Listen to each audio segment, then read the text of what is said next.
মুন্সিগঞ্জের শ্রীনগরে মোটরসাইকেল কিনে না দেওয়ায় মানসিকভাবে অসুস্থ হয়ে মোহাম্মদ অনিক শেখ নামে এক তরুণ গলায় ফাঁস দিয়ে আত্মহত্যা করেছে এমন অভিযোগ পাওয়া গেছে। মঙ্গলবার সকালে উপজেলার রাড়ীখাল ইউনিয়নের বালাসুর বাগানবাড়ি এলাকায় এই ঘটনা ঘটে। সে বালাসুর বাগানবাড়ি এলাকার নূর ইসলাম ও শারমিন বেগম দম্পতির একমাত্র পুত্র।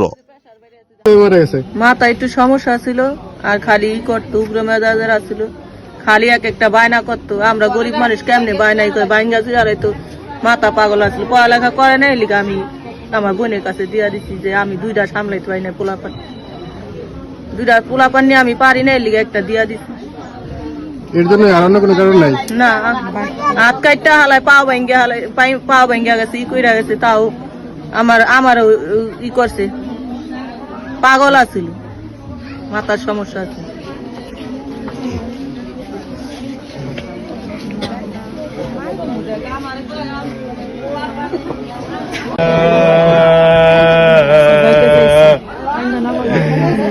আমি দেখে